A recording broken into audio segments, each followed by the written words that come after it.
दो क्षेत्रों में, गया के बेलागंज और भोजपुर के तरारी क्षेत्र में जो जन स्वराज के घोषित उम्मीदवार रहे हैं वो अलग अलग परिस्थितियों की वजह से बदले गए हैं।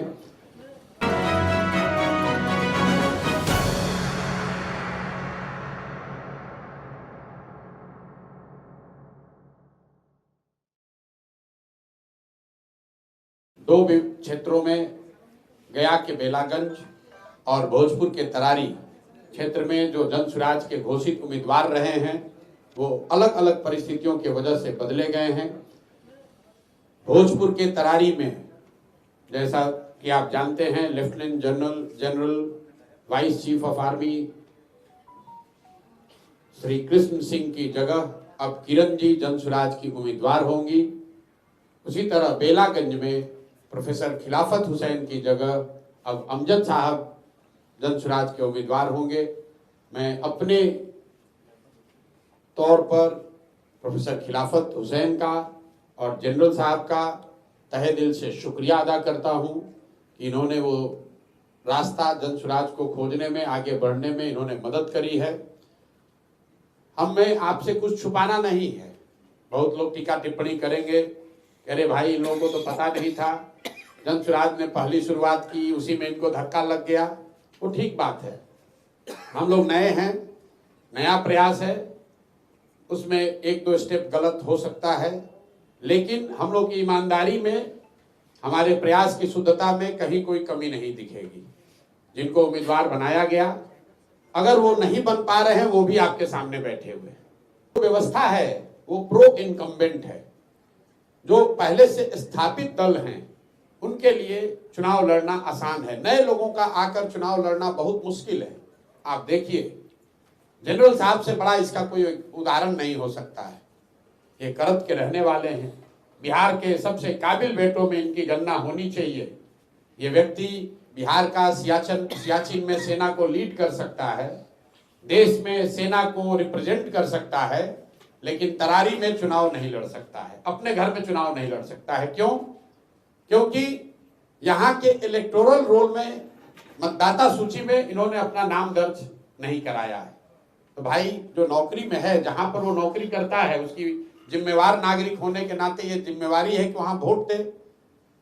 जनरल साहब नोएडा में रहते थे, नोएडा में इनका वोटर लिस्ट में नाम है, वहां से हम लोगों ने नोटिफाइड कॉपी यहाँ लगाया, फॉर्म 8 भी भरा और यहाँ के प्रशासन को ये अनुरोध किया कि इनका मतदाता सूची में यहाँ नाम शामिल किया जाए। लेकिन रूल का हवाला देकर यहाँ के प्रशासन और इलेक्शन कमीशन ने ये कहा कि 15 तारीख के बाद, जब आचार संहिता लागू हो गई, तो हम लोग नया मतदाता सूची में नाम नहीं जोड़ सकते।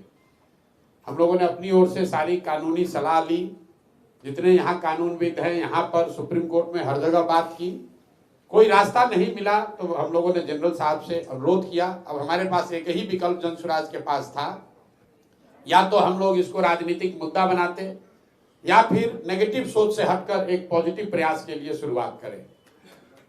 जनरल साहब ने अपनी मुलाकात में मुझे बताया कि भाई प्रशांत जी, मैं तो बिहार में आपके जन स्वराज के प्रयास से प्रभावित होकर बिहार में सेवा करने आया हूं। तो अगर भगवान ये चाहते हैं कि पहले मैं सेवा कर लूं, उसके बाद किसी पद के लिए लड़ाई लड़ूं, तो इसमें दिक्कत क्या है?